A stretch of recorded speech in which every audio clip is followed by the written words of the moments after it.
the meeting to order, and I think we have 4 members, but Ron is not with us. Is that correct?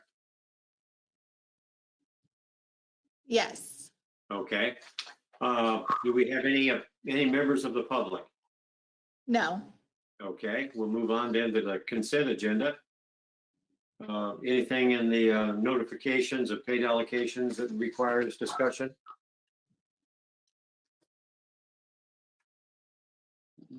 Not on my behalf. Okay.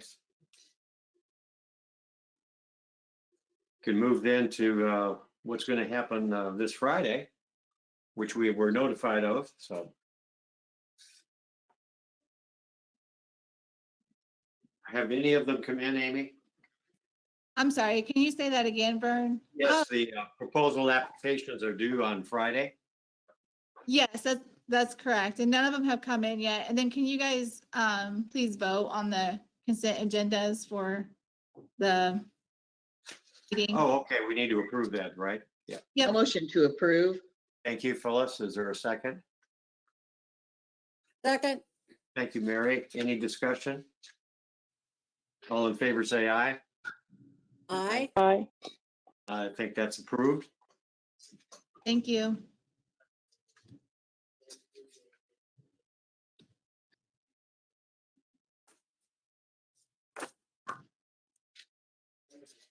So we're not concerned about the fact that we haven't had any come in yet, or is this usual?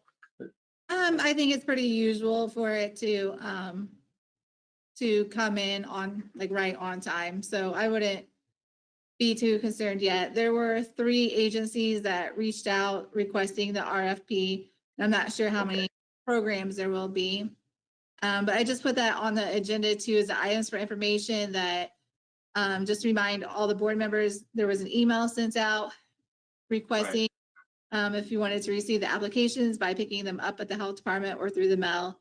And then when you wanted to turn in, how you wanted to turn in the matrix on October 20. I'm not going to say the date because I can't remember, but it's in the email.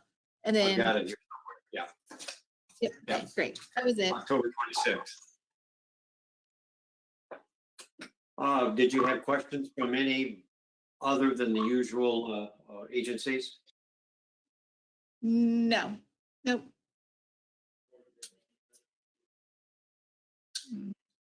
Okay. Shall we move on then to the bylaw revisions? Would you like to lead us in that, please, Amy?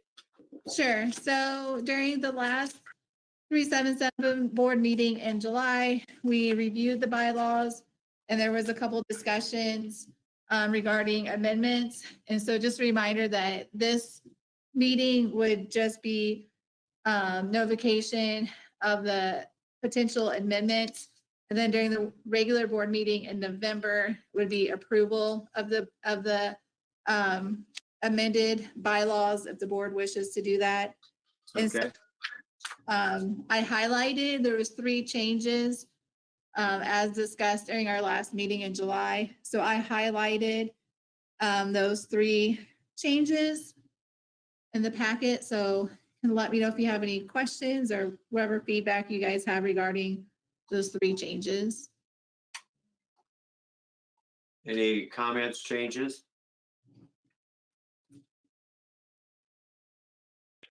I think they're okay. I think they're I don't fine. have any, the only comment I have is that I think all 3 of the highlighted areas are okay with me. Do we know that Ron has received, other than email, these amendments so that he's aware? We usually mail him stuff, so we can definitely make sure that we try to contact him in different venues. But yeah, we can mail this to him to make sure he receives it other than email. I would appreciate that because I don't think it's going through the other way to him. Right.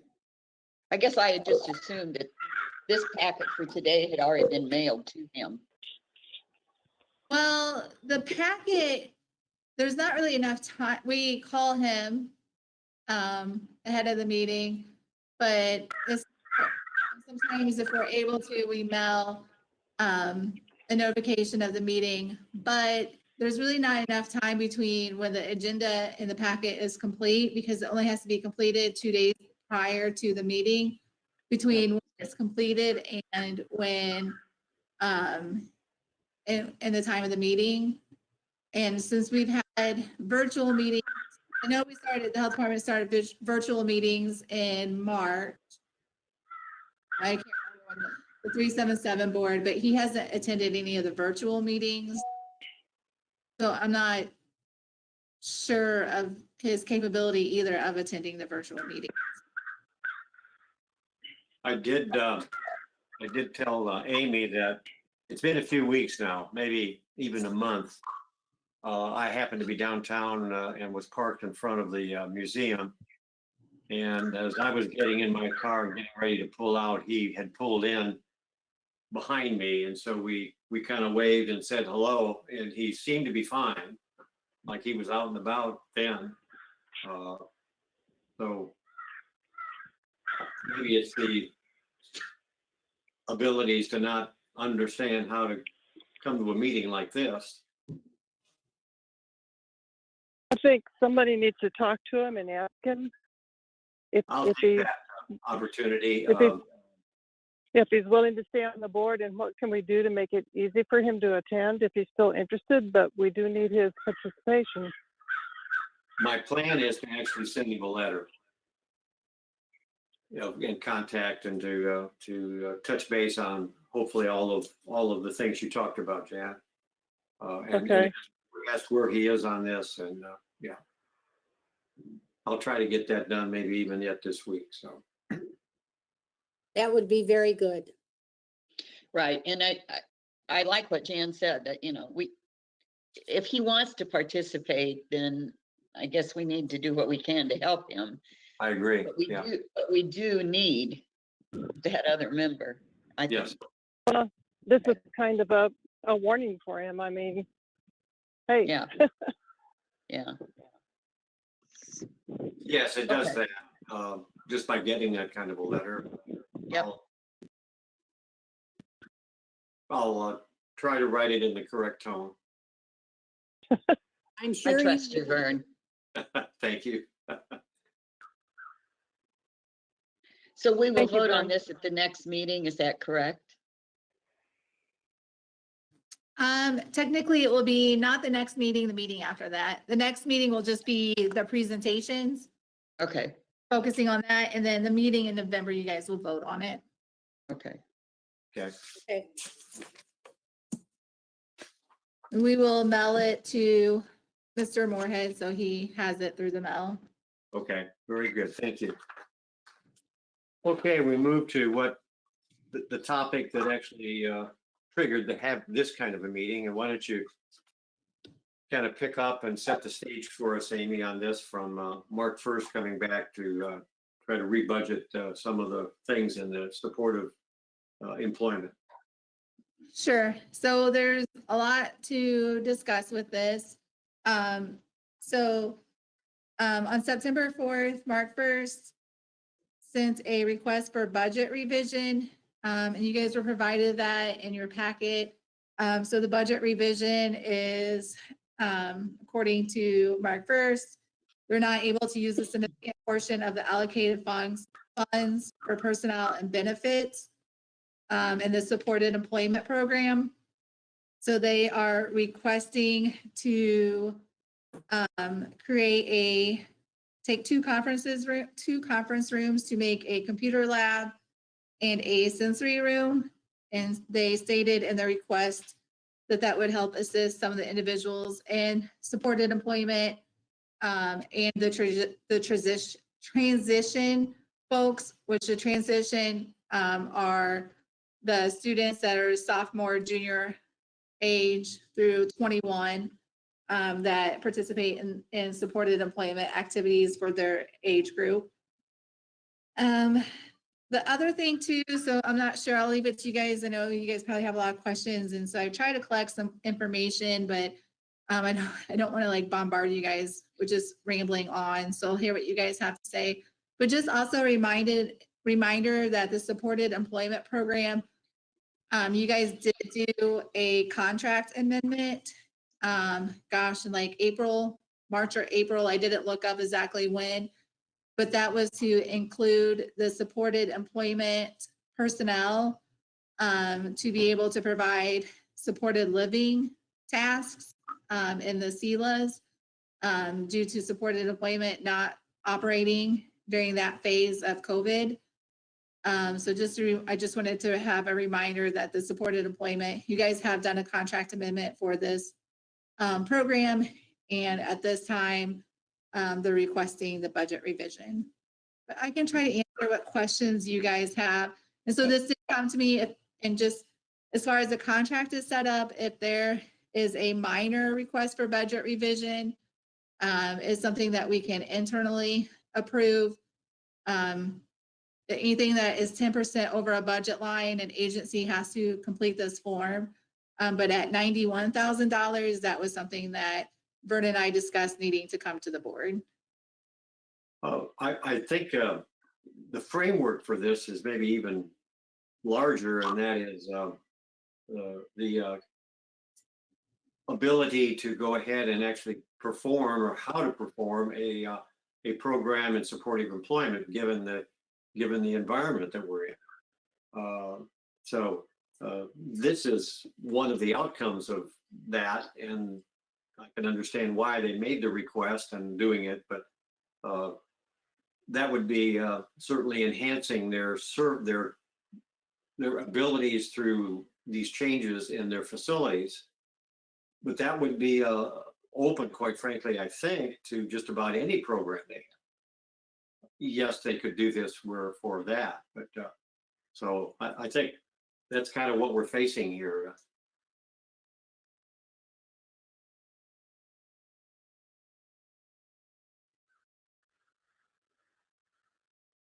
I have one question, and I think you addressed this, Amy. The change, the people who would be taking advantage of supportive employment would also get some of the services from this equipment change. Is that correct? Phyllis, according to their budget revision, that is correct. And so just my assumption is that it would be individuals in supported employment program that would utilize the computer lab and the sensory room, but it would not just be exclusive. Right. to those Okay. folks. That was what Yeah. that was what I thought, but I thought maybe I better get it clarified. Thank you, Amy. Yes. Very good question. Yeah. So this change would benefit all or a lot of their clients, not just supported living, supportive employment.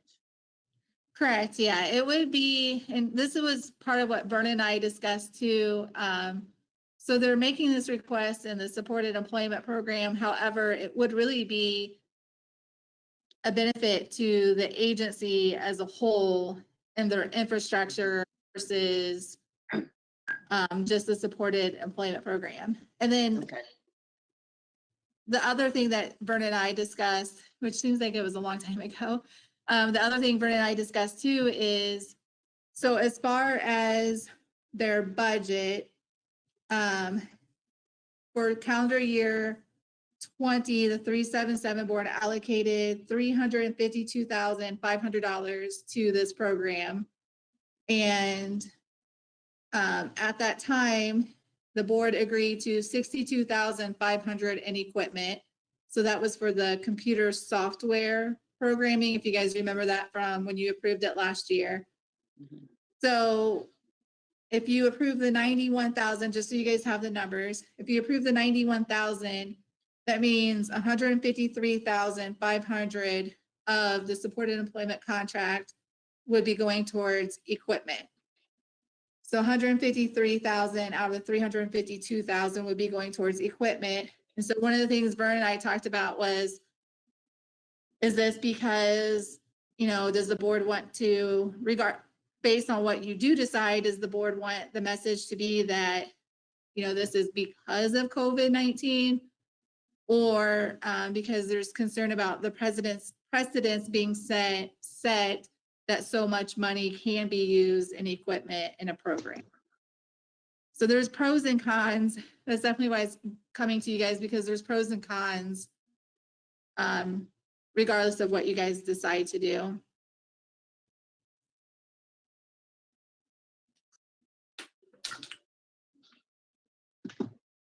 Yeah, what I've thought about is, would we have approved 91,000 if that had been if that had been proposed in the opening round of budget discussion?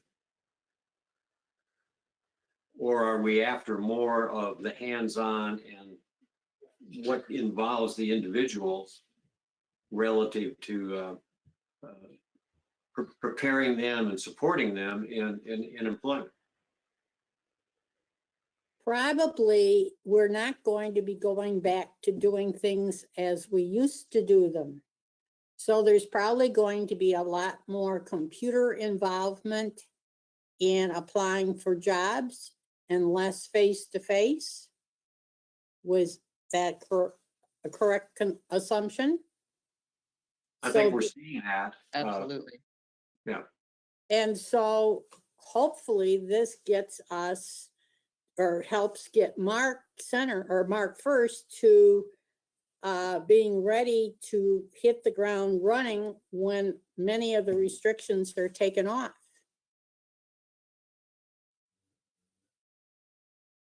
I agree with that, Mary, because I don't think we'll ever go back to all the face-to-face things that we had 8 months ago. And so the more that the agencies can do to get these people ready for computerized and Zoom and et cetera, the better off they will be. So I don't know, I guess this sets a precedent, but I'm not sure we're ever going to face these situations like this again. Employment is changing, yes. Absolutely. And Let me review this. What we allocated differently back in April or May was some of the money from supportive employment went to supportive living. the SILA's right, yeah. Yes, now we're doing money within supportive employment, but it's really doing equipment, computer, and it's for the whole agencies. Well, it's not for Spice, or is it? It might be. The Is it- likelihood may not be as much because that's going to happen on a different setting, a different scene. Mhm, mhm. Some of maybe some of the things on Spice they would still do where they are, but a lot of that's going to be at the Carl Broman site.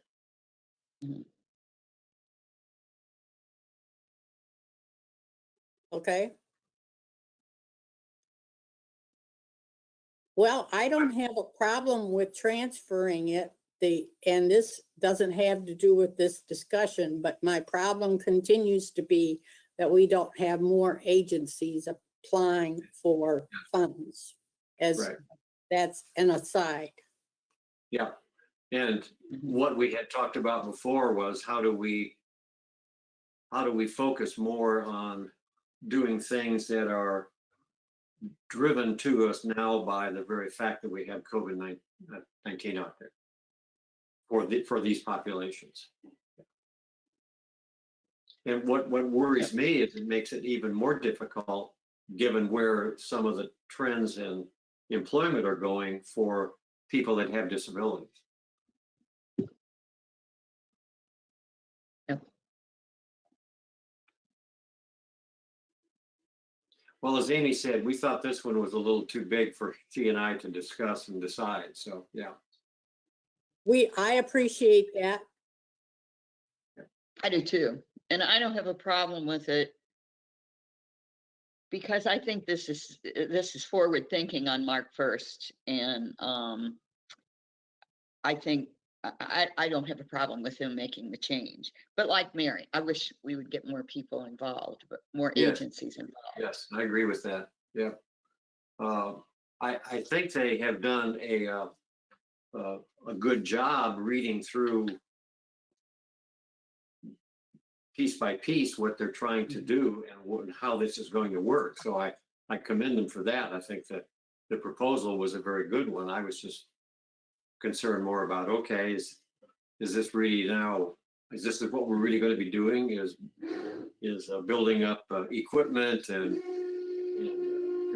systems and whatever for all of our clients. Mhm. I am not a computer whiz, as everybody knows, but I guess I would like to know for sure that they are getting equipment that is flexible enough that it can take new add-ons and not be considered obsolete in a year. Oh, I would think so. Yeah. Yeah. I would think that's the case. Yeah. And do they have good Wi-Fi? equipment that are appropriate for people that have disabilities. Do they Jan, have good, do they? I said, do they have good Wi-Fi service? Do they have a good computer tech to help them?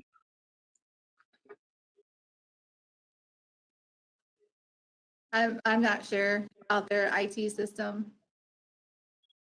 I just know when I go there, well, pre-COVID, when I would make site visits on site, I would just take my jetpack and connect to my own Wi-Fi. So I don't know how their IT system or their Wi-Fi. Would you like for me to ask them that, Phyllis?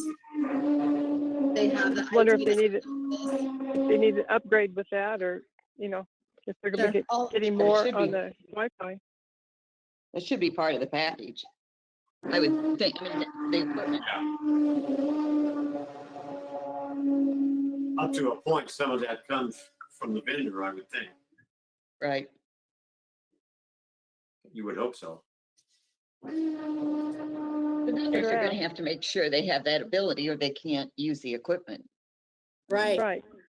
just as an example, we have new Wi-Fi here at our house, but we have our daughter and 2 kids coming for a week, and they will be simultaneously on computers dealing with programs out of California, and we have to make sure our Wi-Fi takes care of it. Yep. Yep. Yep. That's a common thing, I think, with all the kids working from home and all the people working from home. Everybody's had to upgrade their capability. So I'm sure these vendors will make sure that they are capable of Yeah. using the equipment. Well, we were talking about the changes in the employment situations in the environment and how that's impacting their clients. It also will be driving how employees need to be working and the kind of skill sets they're going to need to have to be able to provide that. Which is why I'm glad along, Mary, with you that I'm not the one that's going to have to do that. So do Well, you need a It seems motion to to me do that we're this? kind of coming back to a focus. This has been really good discussion. I appreciate that. So if someone does have, I don't want to push this too fast, but if someone does have a motion, why we would receive that. I'll make that motion to change, Okay. what is it, the 91,000 from Yes. staffing, from supported employment to equipment purchase. As defined within the package we were given. Yes, sir. Okay, is there a second? I'll second it. Thank you, Jan. Jan, Any further discussion? All in favor, say aye. I, Any opposed? Motion is approved. And I will follow up with Mark, or I'll approve the request for budget revision on your guys' behalf. Okay, I will also follow up with them to share that the board stated that the equipment needs to be easily updated.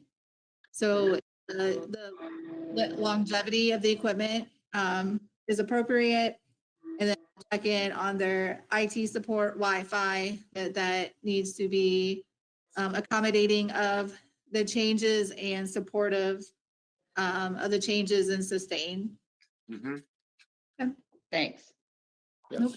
very good. Anything else to come before the board at this time? Any questions that we have about the new processes that are going on that on our timeline that we need to be doing? That you sent to us? We're going to receive our applications on the 14th, if I read this correctly. Yes, So so, we have to decide if we want to pick them up or have them mailed. yep, so you can either pick them up on the 14th or they will be mailed to you on the 14th. And I can't remember who all has replied. I know some of you have replied to that. Okay, have people reply to that. I'd like to have them mailed. I would too. I'll pick up. Okay. 2 mails and a pickup, whatever, Jan.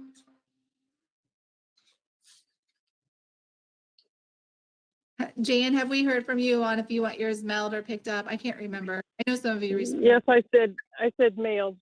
Okay, thank you. Just wanted to make sure we had I couldn't remember. And then I don't remember, a side note from the funding process is that I think I shared with you guys that the behavioral health program, we have expanded to include a behavioral health specialist. So her name is Taylor Davis. She's been with the program since August. And so one of the things that we're working on, one of the many things we're working on right now is our plans for 2021. And so we're trying to get the goals we want to accomplish in 2021. And one of those is increasing the 377's awareness, visibility within the community, and also doing more work in the developmental disability world in the community. And so we do have a list of agencies that we want to start connecting with and developing relationships just to see, doing more outreach just to see how it goes or where it goes. And so as far as like your concerns with the amount of agencies that apply for funding, I think like there probably needs to be more discussion and like calculated plans to like reach out to agencies, or maybe some of the agencies that did receive funding with the 377 board in the past, and as to why they've chosen not to seek out funding now or for 21 either. So I think it kind of has two different pieces, like as far as planning on how, the approach to try to get more agencies to apply. And the other piece of it too is hopefully through Taylor and I building relationships with other DD agencies and collaborations within the community. Hopefully that will help increase the awareness of the 377 board too. And so that may create some more seekers for funding, but Okay, yeah, I agree that I think that especially with this year, with it being so, the RFP process was pretty open. It wasn't as prescriptive as last year, that I think we're, as a team, I know Taylor and I have started talking about it, just really looking at how to, I think there needs to be some plans on how to get people to come to the 377 for funding. See what if that the number of agencies seeking funding for 22, if we can try to get that number to increase. will this be a topic on our November board meeting? The November board meeting will be approving the bylaws, but then also that will be where you guys discuss approving funding allocation for 21. We can see how many apply and how much, if there's any discrepancy between how much money is available and how much was applied for, because I know that will help determine how long this conversation will have to be. But depending on that, we could include it on the November. Or is it more likely for a January meeting? Yeah, I think it's probably more for a January meeting. November, get through the allocations and get through that, and then enjoy what we can of the holidays. And then in January, I think we need to really just sit down, like develop a plan on outreach, to get more involved. And with me having Taylor in the program now, there's the bandwidth to be able to do that. Whereas when it was just me keeping everything afloat, there wasn't necessarily that bandwidth. Good. Okay. Anything else from any of the board members? Nope. Well, continue to stay safe and stay healthy. Yes, absolutely. Jan has texted me that she had to leave the meeting. Okay, So if nothing else, I will move for adjournment. thank you. Phyllis, would Second. thank you. All in favor, say aye. Aye. None opposed. Good timing. I have a 1:30 class. All right, thank you guys. Stay safe. Take care. Thank you. Bye. Bye.